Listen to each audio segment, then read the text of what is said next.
Good morning, guys. Welcome to FYI. Welcome, welcome, welcome. Wherever you wonderful folks are joining us from this morning, welcome to FYI. Pull up a cup of something with us, folks. Dark and black. Pull up a cup of something. Coffee tea, Milo tea, tea, porridge. Whatever you're having this morning, we hope it does well to your bodies. Welcome to FYI. Let us know you're hearing us loud and clear. Vashti McNaught and Siobhan McDonald, Beatrice Selby, all the usual suspects. We're going to see Candy, the little Indigit pop in there, and a spectator is going to pop in as well. Vashti, please say hello to Rupert for us, folks.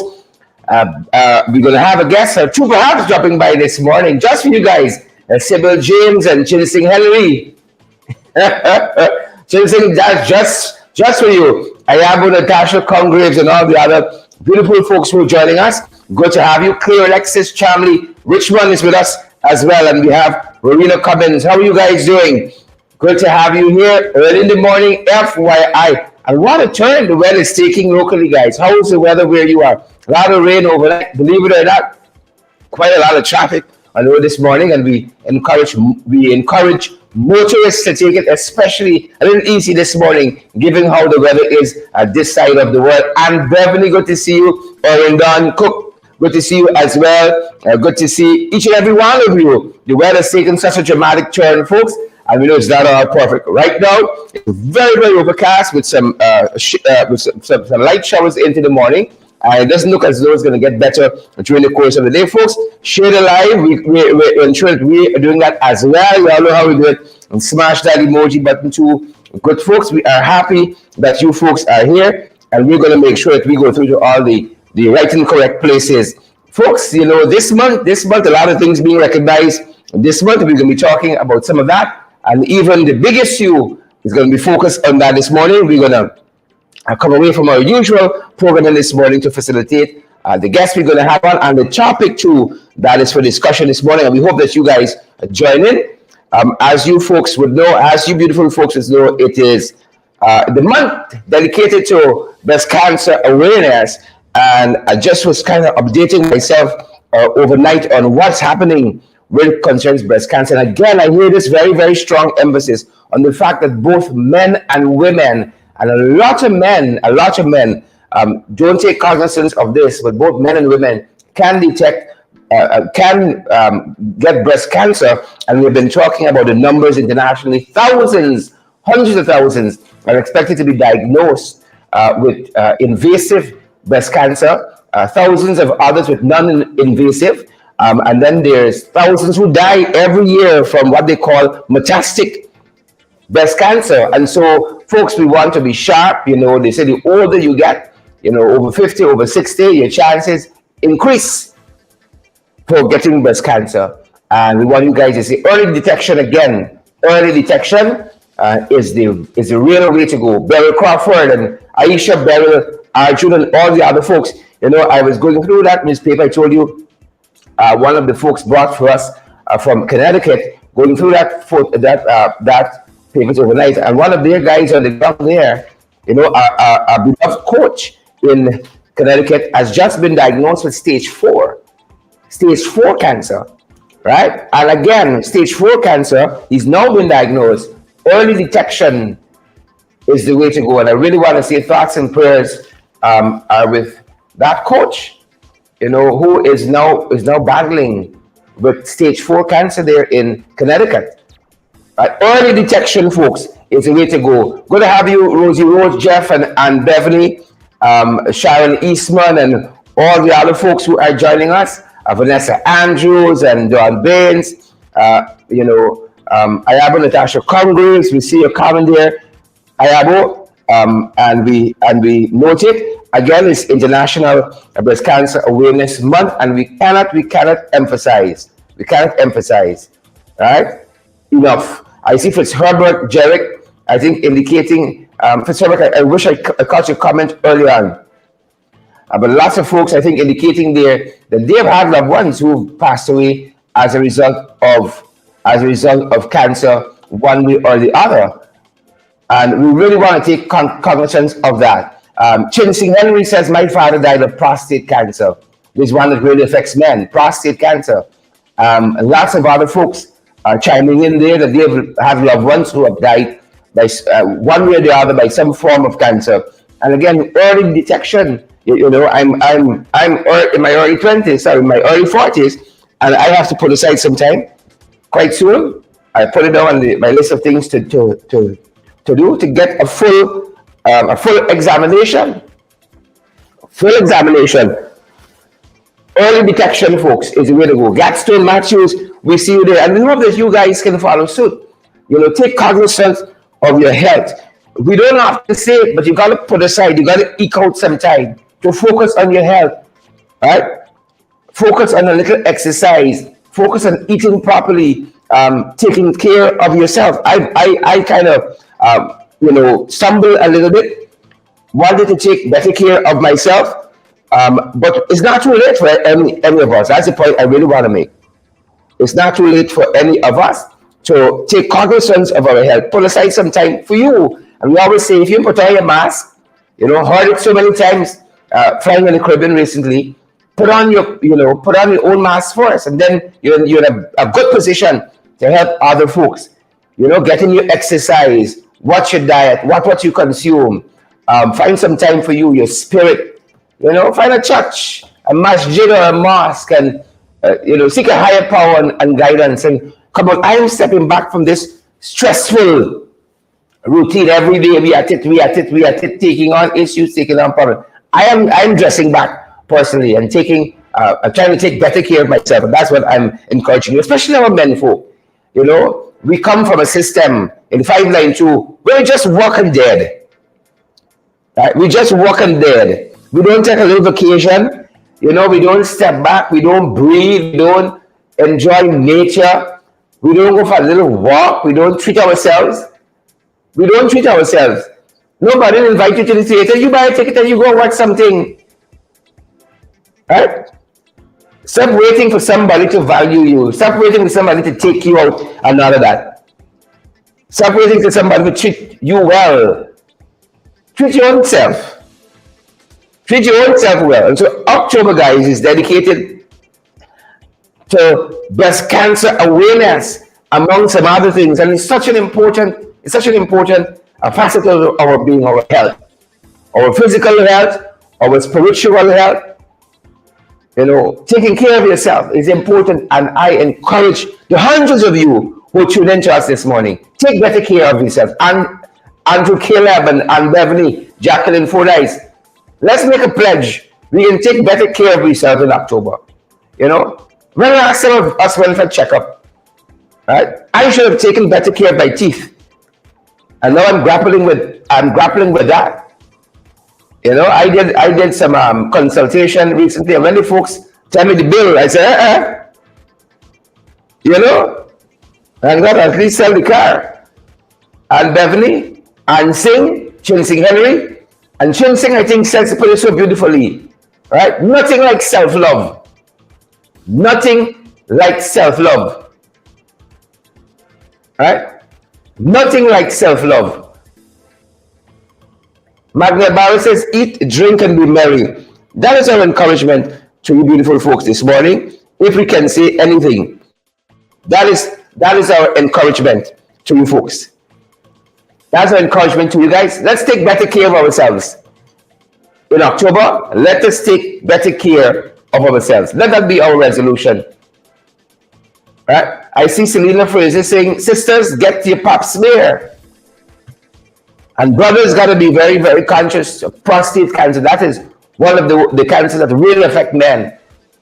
Breast cancer is a very, very low percentage, but very, very important as well. Buddy, that is true. That is so true. But when you're young, when you're in those 20s and 30s, you're invincible. Nobody thinking about the hereafter. Right? Unless you're a pedestrian in this country. Nobody thinking about the hereafter. So that is our encouragement to you guys this morning. Thousands will be diagnosed with cancer. This year in 2022, over, I think 200,000 was the figure we quoted. About 50,000 are going to die. Metastatic cancer, they call it. Thousands are going to die from cancer. Early detection, folks. Early detection is the way to go. That's what we are told. Early detection, and we believe our sources. Credible, valid. Right? They tell us early detection is the way to go, folks. And again, folks, they say we reflect on how far we come. We contribute to raising awareness, whether it's through research, whether it's through public relations campaigns, whatever it is. We contribute to raising awareness, and then we celebrate how far we've come. You know, we celebrate spared lives. A lot of people beat cancer. A lot of people don't. We celebrate those who've gone before us, those who are still here, and how far we've come. And of course, you know, that's the theme for breast cancer awareness this year. Breast Cancer Awareness Month internationally is Together We Can. Together we can raise awareness and celebrate and contribute and all of that. Together we can beat this thing. Together we can't do it any other way. Together. So important. All right? So important. So important. We're good to have each and every one of you guys. Wherever you are joining us from, I see Orin Don Cook and some other folks are preempting us. Y'all are waiting. You are not waiting at all. And that's the other aspect of our discussion. Then it's not going to be our usual program routine. It is not going to be our usual program routine. But I'm so glad that you folks are here, because the other thing that we focused on this morning is International Teachers Day. International Teachers Day. We want to say Happy Teachers Day, folks. Drop in the comment a teacher who may have inspired you. I have had so many over the course of my life in the formal school system and out. You know, there are people who I look up to as my mentors, as my heroes, who I learn from every day, some I've never met. Some who I've met through books that I've read. John Maxwell, Dr. John Maxwell, Dr. Stephen Covey. Some of the novels I've read over my lifetime have inspired me. Lots of who I am today is based on a lot of what authors wrote about how to live a life purposefully. Pastor Rick Warren, The Purpose-Driven Life, changed my outlook so much. A book I read very early, you know, when I was much younger, by Peter Morgan. I'm trying to remember the name of the book. Pastor Peter Morgan changed a lot of my thinking. You know, so my teachers have been varied, have been eclectic in that sense. We want to say Happy Teachers Day. I went to South Grenville Park Primary School. I've been privileged to go to that school, and one of the teachers from that school who followed me almost throughout my life, Pastor Norma Singh, I think she's a pastor now, from First Assembly here in Georgetown. First Assembly of God Church here in Georgetown. Pastor Singh, I know Pastor Singh since in prep into primary, I know Pastor Singh. And she stayed the one person her whole life, and a good person too. Right? I'm a product as well of Richard Ishmael Secondary, University of Guyana. I have had tremendously good teachers. How about you folks? Drop in the comment there a teacher who may have inspired you. Right? Yvonne Ramasar, I see you there, and Stan Bourne, I see Loretta Argyle as well. So Happy Teachers Day. Happy Teachers Day. And you know, we commensurate with all of the issues teachers face, and we're going to talk about some of that this morning. We're going to talk about some of that. Some of the situations in which teachers find themselves and they keep going above and beyond. And that has to be celebrated. You can't buy that with a little 2,000 voucher that you go and cash someplace. We can't reward our teachers.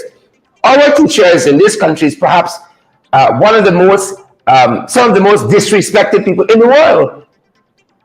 And we could start at the wages and salary. If you love teachers, let us pay them right. If we love teachers, let us pay them right.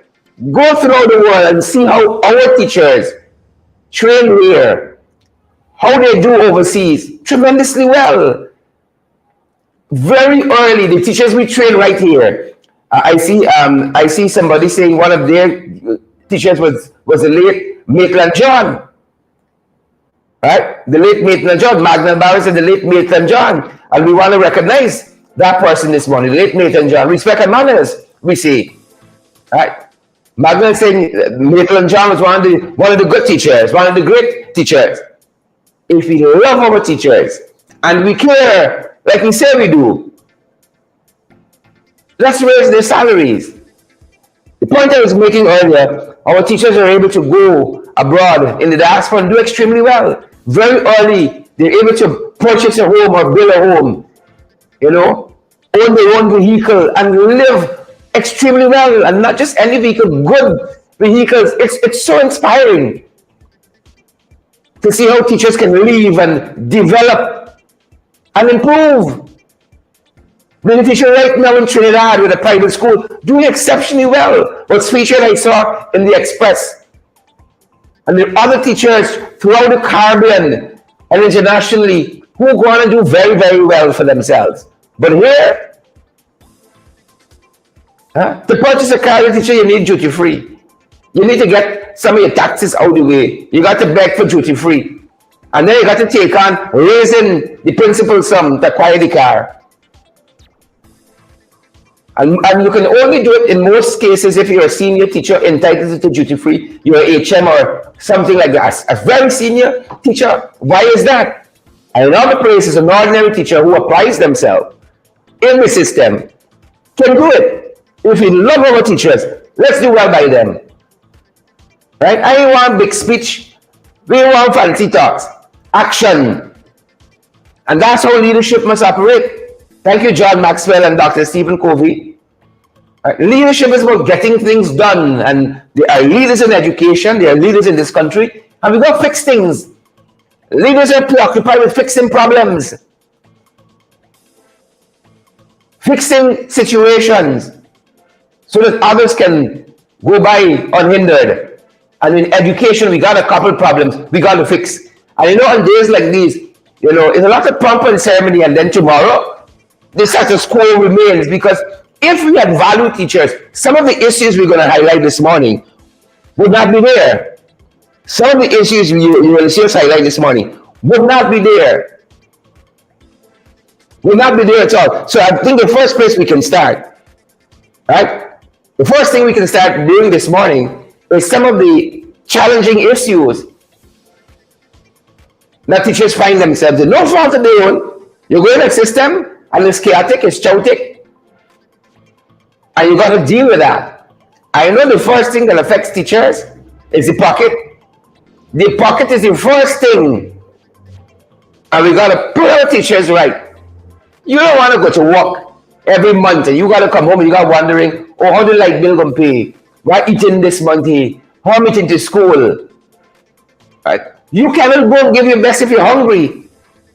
In the school system, do I have all the materials that's needed? We won't be able to give our best. And so, while it's important to say Happy Teachers Day, it is more important to demonstrate it by creating an enabling environment where our teachers can flourish. Producing a whole host of teachers through the same protocol of education is important, because we want a well-educated nation, and part of doing that is well-trained teachers. But then you get in the system, and you got to go and stand up 8 hours a day, and you even got a proper meal to start the day. You even have a balanced diet throughout the day to fortify you to go and mold the nation's children. So we got to do much, much better by our teachers. Folks, it is International Teachers Day, and we're going to be consumed this morning by some of the issues that our teachers find themselves in. Not necessarily teachers' issues. We're going to be talking about some of that. And the first and foremost, the first thing I really want to proffer is the economics of it. The bottom line, you can have a passion for teacher, but dissuaded by the compensation. Yes, I have a passion for it, right? But I don't want to live on the street. Every minute you're ducking your landlord, you're not answering the phone because you think it's courts or something like that.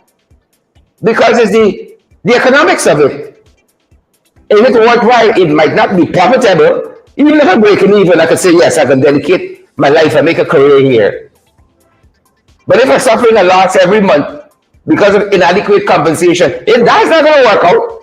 That's not going to work at all. And, that is why I think recently we heard one teacher really being practical. We focused on some of this last evening on our affiliate program, where one teacher was saying, "Hey, look, I know you all are well-meaning and all of that. I know you mean well, but send me functional gifts or tokens for Teachers Day. I know it's Wednesday, and you all going to want to celebrate teachers, but the plaques and so on every year taking over my house, and they're gonna get dust and rot and so on. I want something functional. Put a little something in the envelope. Put a little something in the envelope, and let me get something that is more practical, right? And I don't know how you would pass that, right? But I would rather somebody give me something that I actually want, and something you look at it and say, it's the thought that counts. It's the thought that counts. And so you might view this teacher's actions in whatever way you want. But one of the things I want to underscore that the teacher said is that you're not forced to give anything. Right? You're not even forced to give what I'm asking for. Right? But what I'm asking parents to do is to be practical on International Teachers Day. And we could have a debate about the ethics of it, but the fact remains, it is what it is, and we are where we are. And we know, not only for teachers, but for a large number of people in this country, the economics, the cost of living, let me put it in more practical terms, or even more practical terms, things tight. And a teacher recently, that's one of the things in the morning go, sent a voice note apparently to her parents group, and this is some of what she said. Folks. Good morning, parents. Delon's mommy, thank you very much for posting that in the group. My parents, I just want you to know that I know that the children and you all appreciate all that I am doing for them. I noticed Yasoda's mom sent me a little plaque. I appreciate that. But what I was telling the children this morning, listen, it's not that I do not appreciate what you would try to do for me on Wednesday, but I know that, if you can just send whatever you want for me in, I would prefer if you send it in a little envelope for me, if you know what I mean. I am not asking you to send a $5,000 or so, as little as you can afford. I mean, if you do that, I would be able to buy something that I need. And I stress on the word need, not something that I want. All right, so I would very much appreciate it if you can do that for me, my loving parents. Please send my little appreciation, Teachers Day appreciation gift in an envelope. Thank you. It's not that I would not appreciate it if you send something else, but I have so many plaques at home. I have so many cups at home. I have so many roses at home, some that are being destroyed, and I don't want to see your money going to waste. So if you send whatever you can afford for me, a little envelope, I'm going to put all together and I'm going to buy something that I need. So thank you so much, parents, for understanding. I know that you're going to try your best to show how much you appreciate me. Thank you again.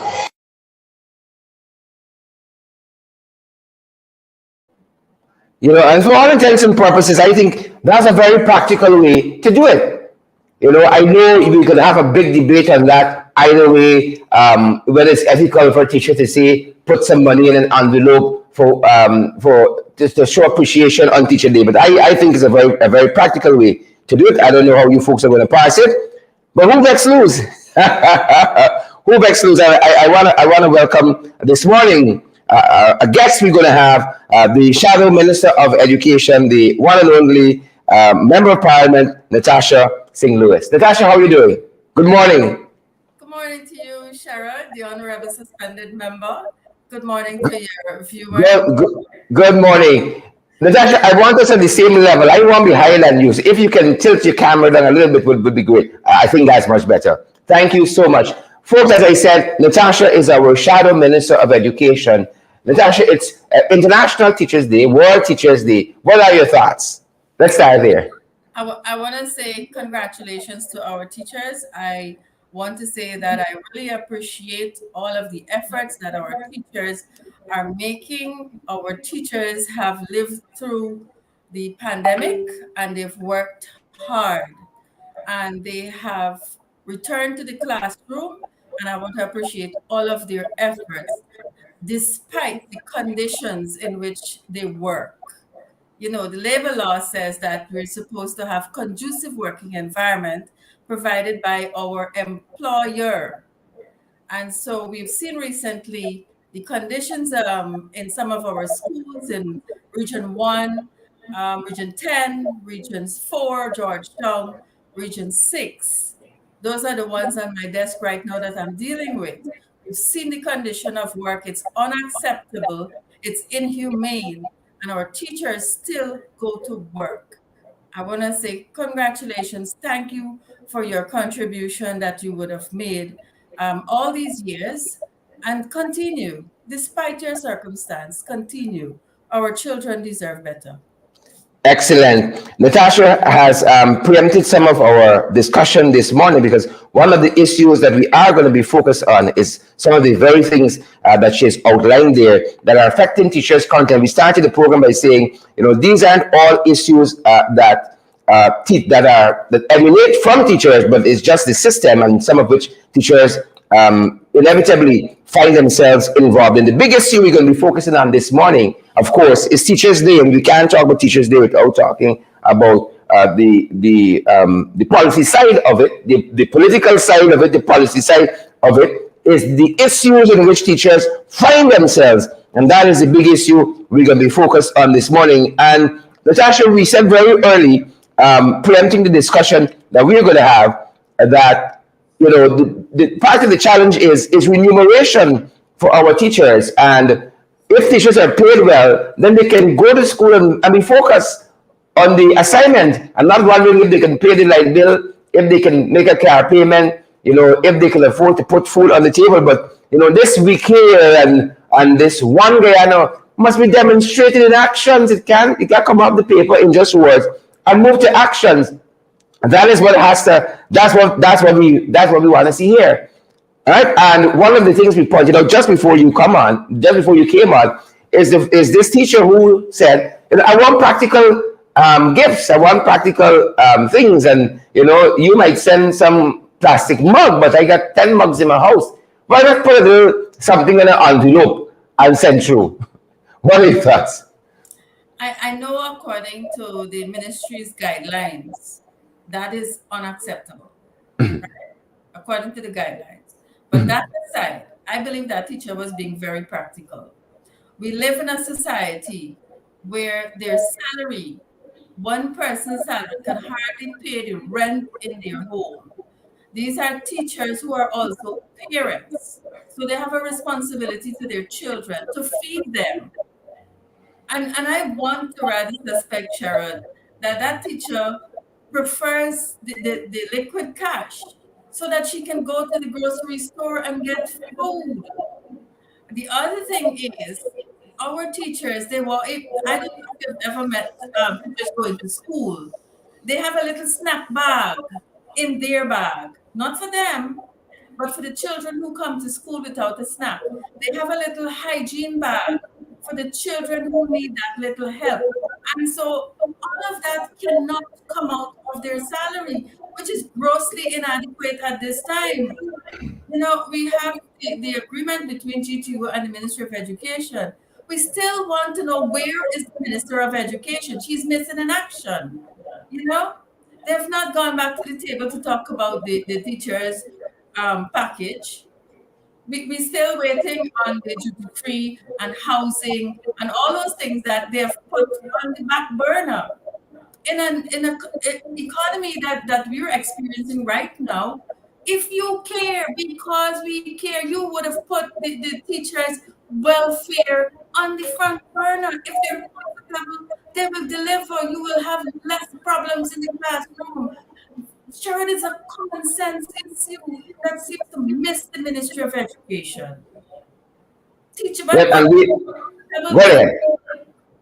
teachers are comfortable, they give you their best. We can't look at the 10 pupils in a country with 250,000 students with their 21 and 27 subjects and say that we've done well. That is no measurement for success in education. So Precisely. I want to say the bread and butter issues for teachers, just like all the public servants, is critical for us to address. Today is World Teachers Day, and it gives them the focus. We need to look at their mental health, Sharon. And I know that I'm probably going ahead of myself, but I really want to address the issue of the student that committed suicide at the St. Joseph's High School in Georgetown, if you will permit me. Well, let us start there, and we're going to show some what we put together on that issue, and Natasha, we're going to take it from the other end. Sure. Wrote on social media's Facebook. I always wondered what my last words were gonna be. Shortly after, in another post, he decided on that. He said, "Guess it's gonna be," followed by the letters ILU. Let's take it from the top, folks. Really want to take this from the top. Bear with us for a second. I want you to, it makes better sense for all of us. Let's take it from the very top. I think we have it now. Wrote on social media's Facebook. I always wondered what my last words were gonna be. Shortly after, in another post, he decided on that. He said, "Guess it's gonna be," followed by the letters ILU. The 14-year-old St. Joseph High School student would take his own life in the early morning hours of Saturday, October 1st, 2022. When credible sources visited the school environs today, we met members of his community on the East Coast, asking for justice. Reports suggest Amar was accused at school of stealing a cell phone recently, but he was adamant that he did not do so. Additionally, it is alleged Amar was the target of bullying at the institution, according to well-placed sources. We're made to understand that the two fifth farmers that put the trash in on Amar is still at school, and we're not getting answers. We're not getting answers, and the answers what we're looking for is not what we're getting, and this is the reason for us being out here. Also, we were out here yesterday. A member from the Ministry of Education, I think she's a welfare officer, Miss Harvey, she was out here. She asked us, she said, please, y'all don't do this to us. Just take the placards down and you go home. We're going to get in contact with you. I spoke about it's Monday and we haven't seen any black flag being flown on the school building. Lo and behold, yesterday afternoon, last night, early this morning, we checked again and no black flag was here. That prompted us even more to return out here, only to still see the black flag is not out here. And when we begin to behave bad because we didn't see any black flag, then is when two persons came and hung a piece of black cloth on the tree. You can barely see and know that something has taken place, like committing suicide. A 14-year-old child had happened on Saturday with the position of where they put the black flag. I'm not in agreement of what take place. I'm still grieving because I know Amar very small. Amar, my daughter went to nursery school. They also went to primary school, and it's when the road common entrance, when they separate ways. Amar. Hours of Saturday, October 1st, 2022. Amar is a very kind, loving, peaceful child. Amar would come and sit. I have a Tennessee in my yard. Amar would come and sit on that Tennessee. I would come out and say, Amar, what happened? He said, I just want to sit down by myself. I just want to sit down. Auntie Junan is okay. I say, yeah, man, you do your thing. My children don't have nobody. Now weekends they would play sal out. They said they ain't got nobody for call. When they're ready for play sal out, Tamara used to play with them. We lost an angel from Graham Street. We need answers and we need it now. Nobody know how we feeling. From Saturday to now we can't sleep properly. We can't sleep. You sleep a half of the night and the other half of the night you're twisting and turning. Amar gone. Amar is no more. We need answers. We need answers. I would like to bring awareness. A matter such as this magnitude needs awareness. Parents need to know what their children are being faced with on a daily basis, both by teachers and students. Because it's not only the students that sometimes bully the children. Some things that the teachers would say to the students would probably cause them to go to a very dark place. And I think this is where Amar went. You understand? He went to a very dark place. And I am hoping that this here that happened, it would never happen again in no other school. Because even though nothing don't come to the fore, we know that bullying happened at other senior secondary schools. And I'm hoping that this is the last time that a child will take his or her own life, because this is very sad. I've known Amar since he was a little boy, even before his mother had him. I know his mother. And the family is not like that. And things are being surfacing now that was never even brought to the parents' attention. And why now? It's so disrespectful in my mind that you bring something against a dead child that cannot represent himself, against these allegations, right? They're lies. We need the truth, and we need it now. Yeah, we need justice from her.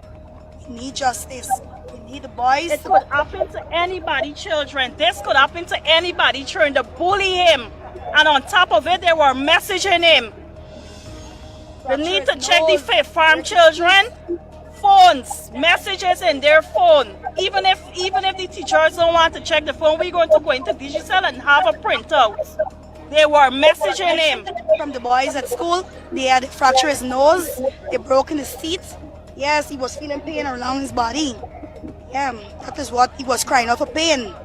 The day when he came home from school and the boys them that bank him. Why the boys them are still in school? Why they do not suspend these boys until the investigation that they're saying is completed? In front of the teacher and classroom.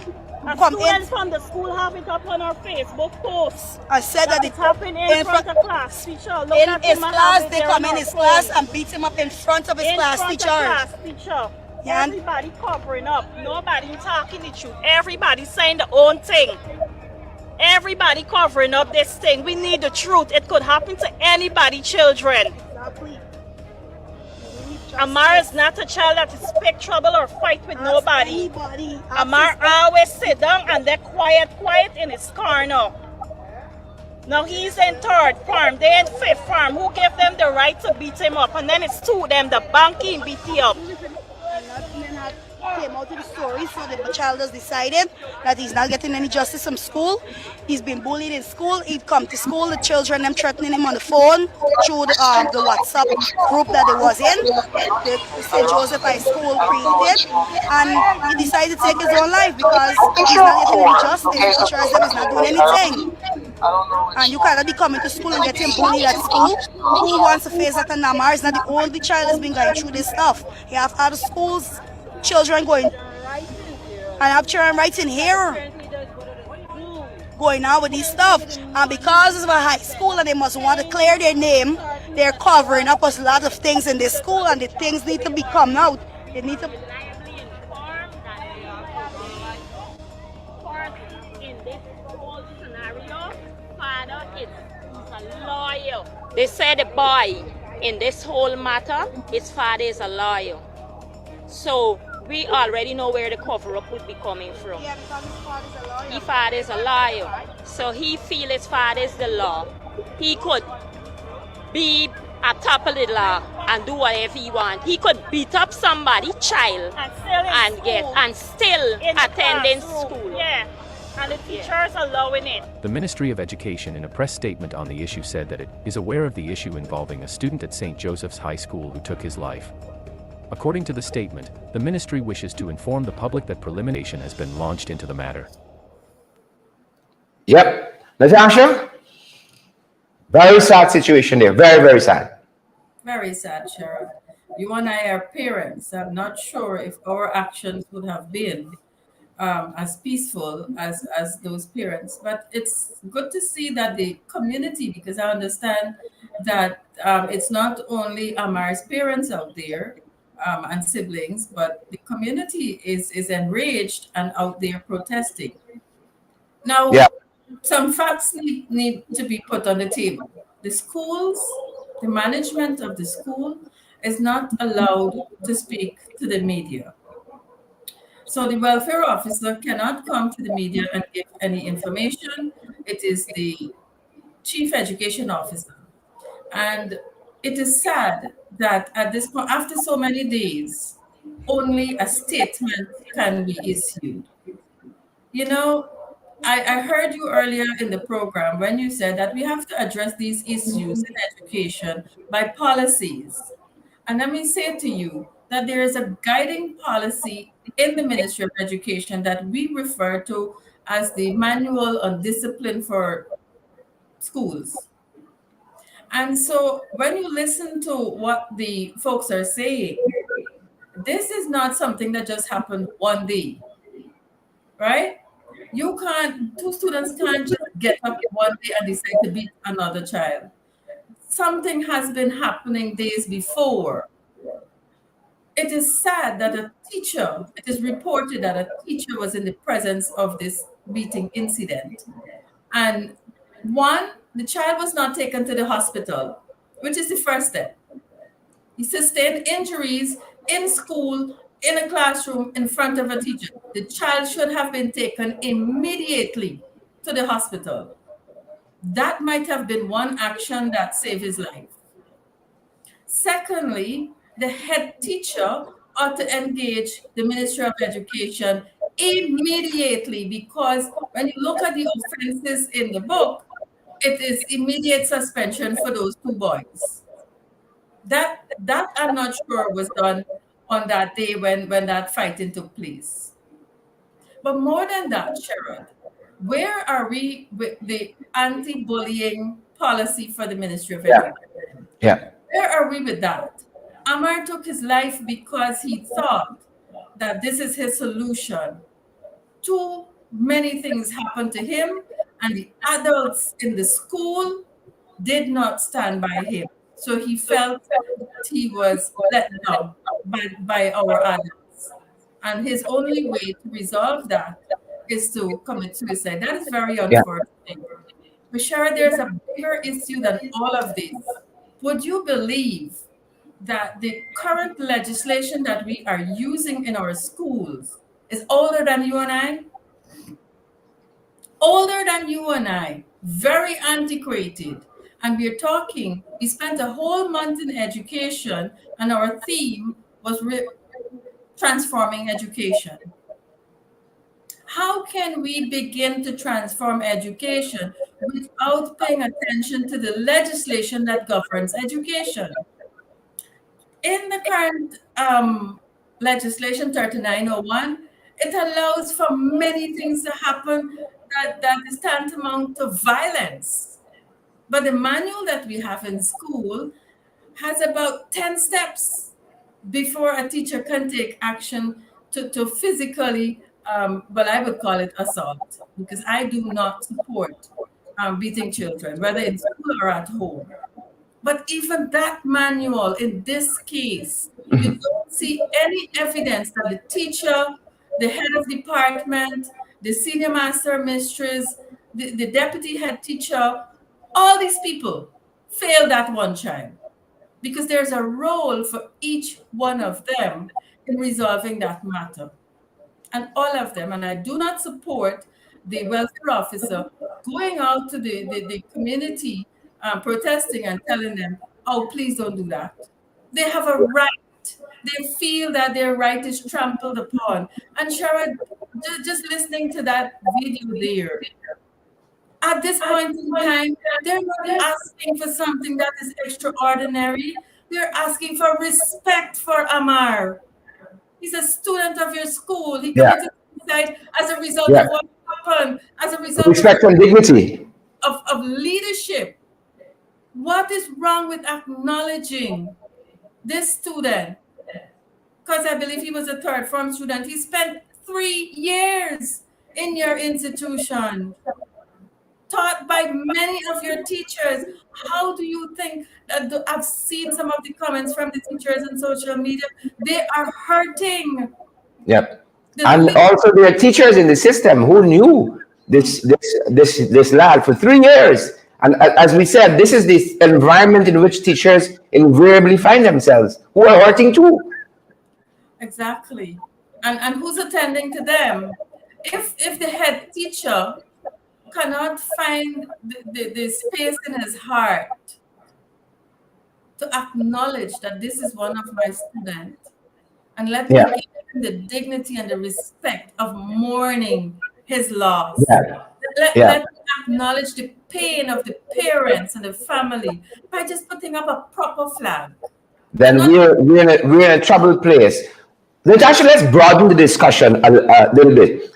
Look at the situation, and it tells us where teachers find themselves. I'm looking in the Bahamas or Trinidad locally, because you've got to go there, and you've got to deliver your lesson plan. You've got to rip that lesson plan off of the paper and make it real and really truly mold the nation's children. But in this system, at least at St. Joseph, you don't got to be a police for them big boys. You don't got to be a sociologist for children who are grappling with dark thoughts, right?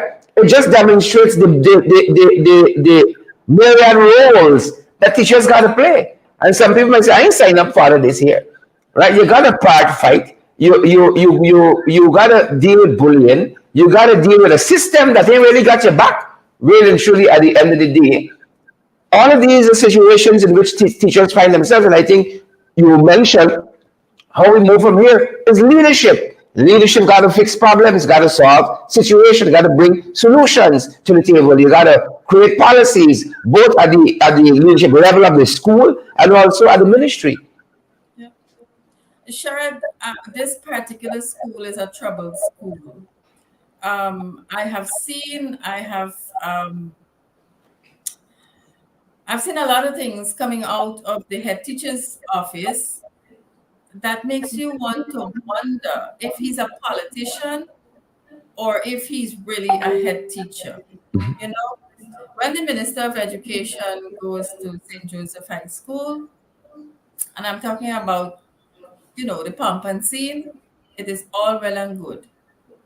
But to have simple sessions to help the teachers in the school sometimes can be troubling.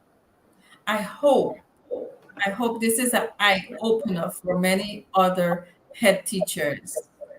Your responsibility is to the pupils of your school, your teachers of your school, and you report to the Ministry of Education. As I speak to you here, there's a similar issue at St. John's Secondary. Talk to us. Where a child is perceived to be, I'm not sure if he has opened, but he has opened himself up on social media. I'm not sure what's the correct term to use, but he's not straight. Mm-hmm. Right? He has a different orientation, but he's a child, a pupil of St. John's College.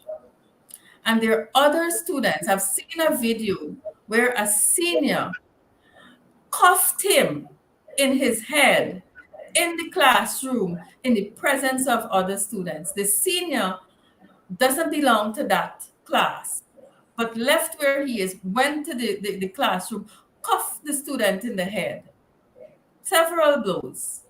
And others in the classroom, they were just laughing. But he went on to say, unacceptable. He went on to say that he's not only abused by his peers in school, he's being abused by the teachers in the school. The teachers had actually said to him, one teacher said to him, that I am only teaching straight children. Now that's an emerging situation, like it or not. I believe in the human right of a child.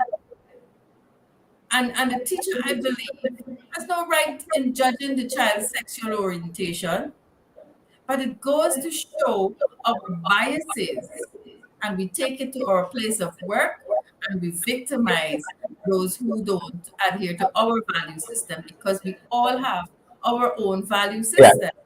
But Yeah. does that deny the student the right to live the way he chooses to live?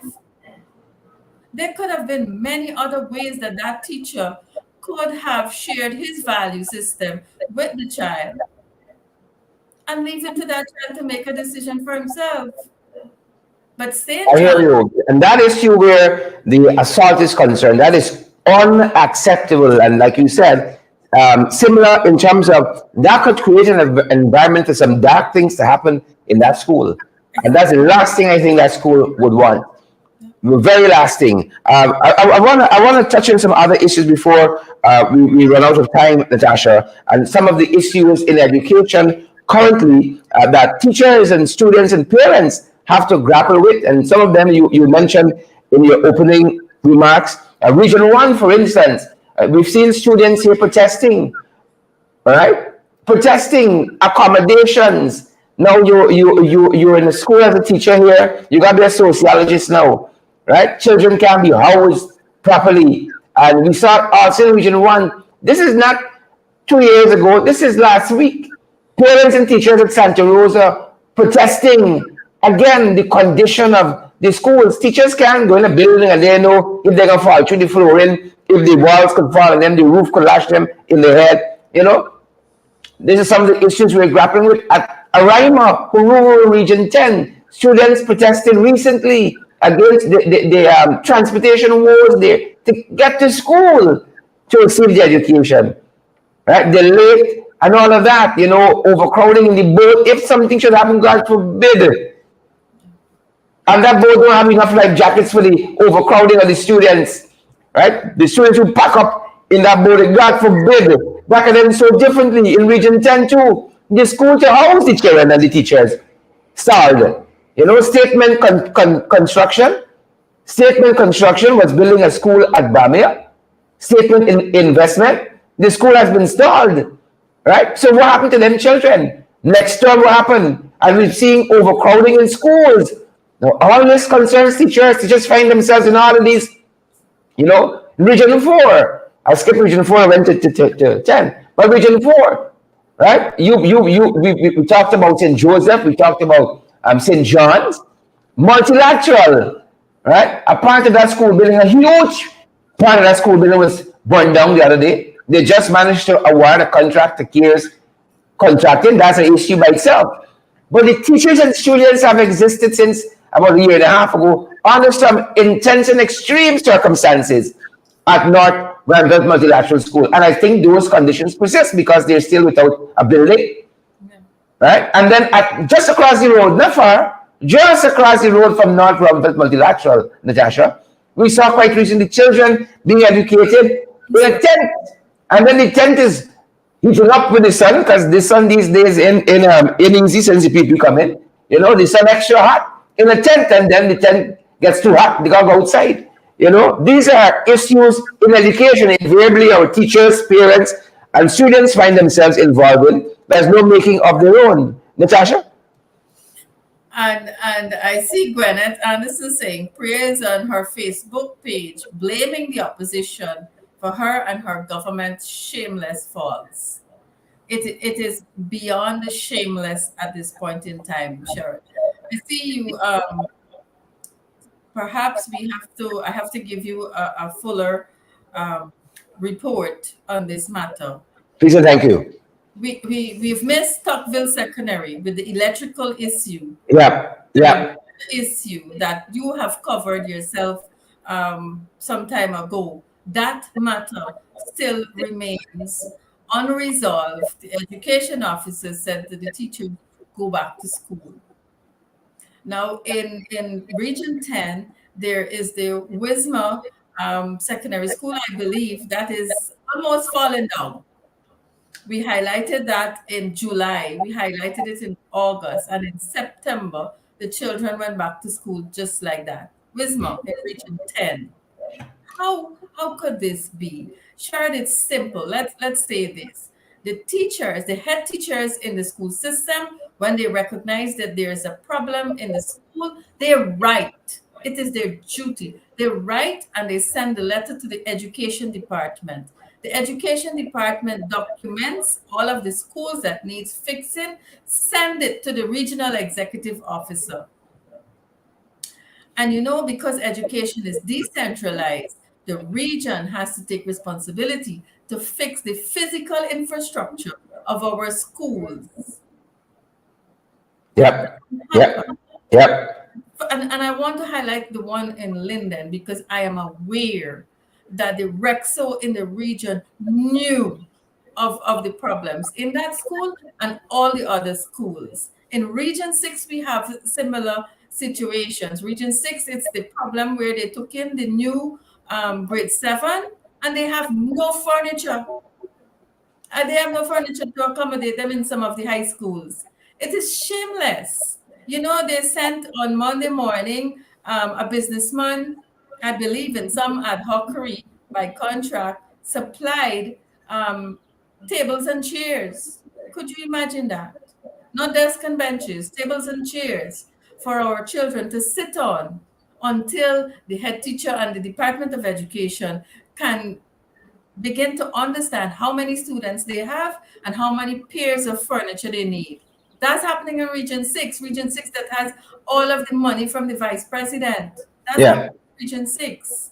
Wow. What should be instructive to all of us here as we grapple with these issues is that we kind of just come out of a long holiday period during summer. You will think that people were sitting down and trying to provide solutions to some of these challenges that our teachers and students find themselves involved. But it seems as though we were just sitting on our hands during that period, and these things just crop up overnight. Because what we showed you in that graphic is just the last week or two. We get to go back and talk about, Tocqueville, as Natasha said, and there was another school that was faced with that same electrical problem, and the other institutes. That's just looking back very quickly over the last week or two.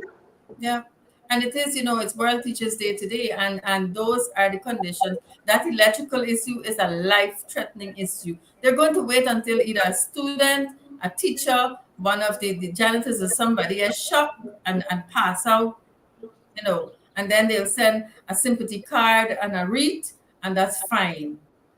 I don't understand. And Sherrod, it cannot be lack of finance. In 2020, in August, $52 billion passed. And PRIA only had August, September, October, November, December, 5 months to spend that $52 billion. And I'm certain they haven't maxed out 50% because I think we were looking at that. I think education was one of the ministries that came closest to halfway mark. So they didn't meet halfway in spending that as yet, which is part of the challenge too. It's planning, it's incompetence.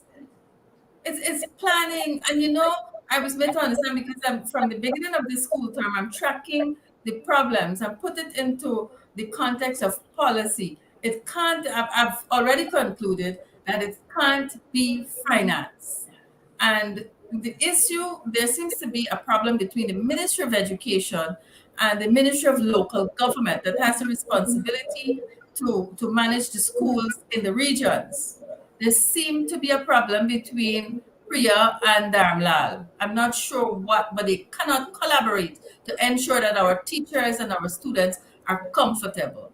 Yeah, and the Bamia school stands out as an example because we're being made to understand that the contract should have come from the should have been awarded from the regional end, but it came through the ministry. And then the minister don't seem to be knowing what's happening with the school, and that the project was stalled and all that. So you're absolutely right. And I want to say this, it gives me no joy to come out here and be not Priya. Priya is a human being. She's a person.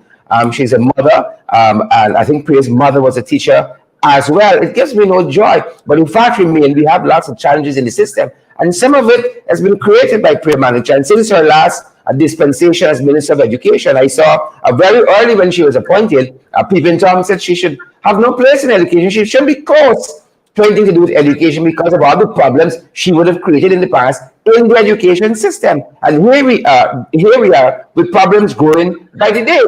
let me share. Right? And certainly she might be good for some other thing, maybe law or so on, but definitely education and education management and stewardship is not her forte. Let me share one example. You are absolutely right. You're absolutely right. One example. All this data that the head teachers sent to the Department of Education, and then they amalgamate it and they send it to Central Ministry that has an excellent planning unit. I have to tell you, in this country, the planning unit at Education and Health, they're the two that stands out among all. So if this information is collected there, we can have some analysis, we can make decisions on the recommendations coming out. Outside of that, this is what is the problem. There is a unit in the Ministry of Education, in my time they call it the Inspectorate Unit.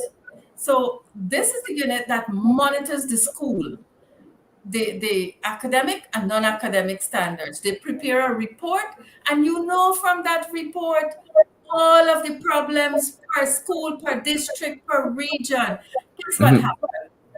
My girl, she sent a head of department from a school in Region 3 to be the head of the Inspectorate Unit. Friends, family, and favorites. Yeah. Let me tell you, so that person, not a head teacher, not an education officer, not a district education officer, not a senior education officer, not a regional education officer. Yeah. Not an assistant chief education officer. So she would have skipped all of that. Yeah. This is a math specialist from a school you've taken to make the assistant chief education officer inspectorate. Tell me what kind of leadership and guidance can that person, in the absence of all of that experience, give to an entire unit for the monitoring and evaluation of our schools? Yeah. That's a challenge we have. As a result, we see what's happening in our schools. And I only refer to the physical infrastructure of our school that play out in January. Yeah, and then there's the others. About the academic standards, we have to talk about the 30-something% mathematics pass rate. Shared education is in peril. I hate to say that, but education is in peril, and we need to do something desperately. Well, we either going to keep winding up on stages, or we're going to try to sit down and solve these problems. We can keep masquerading ourselves, or we can sit down and solve a couple of problems. MP Natasha Lewis, we're going to continue to talk about these issues and similar issues throughout the course of the day as we reflect on the work our teachers are doing in our school system. And it's quite interesting that we have International Education Month, and then in September, and then in a day in October we have Teachers Day. It's quite we look back to front in this world that we have. Nonetheless. National Teachers Day, and it is set by UNESCO. Yeah. Well, we have to talk to them. That's the point I'm making. They're the backward, Joe. We got to look. We got Education Month in September. Let's look at the in September to honor the teachers. And then that's what we want to do really and truly by highlighting some of these problems. The immense circumstances under which our teachers work, and they go out there, and you got some that fall between the cracks and some little over elements, but by and large, our teachers are tremendously important to the course this nation is going to take. And I see some of them out there doing a set of foolishness. I see a lot of teachers when I see some of them operating. But by and large, our teachers are important to us, and we must demonstrate that. Not just in one day, you give a 2,000 voucher, you put on a little mile around somebody's head, and you say, "Oh, hey, use the best minister we ever had," and forcing people to genuflect and all the nonsense. We got to solve issues. All the issues MP Natasha Lewis has highlighted here this morning. Thanks, MP. Thank you very much for having me. Have a great day. Excellent, folks, and that's going to do it for us this morning. We're going to be back with our podcast at 12, and we wish that you guys can come through and let's talk about some of your favorite teachers out there and what made them special to you. Ramaya, Andre, and Joel Ward, good to see you folks. Maureen Williams and Beverly, Vashti Magnot, Rupert as well. Good morning to you folks. Go ahead and have a great morning. You can see you guys back here at 12, and then in the ring at 8 this evening, folks. The girls are out on assignments, each of their own, but they're going to be back with us shortly. You're going to put up with me until then. Yours truly. At this end, have a great morning, guys. That's our time, and that's our program. Stay safe out there, folks. Stay safe. Please and thank you. Stay safe.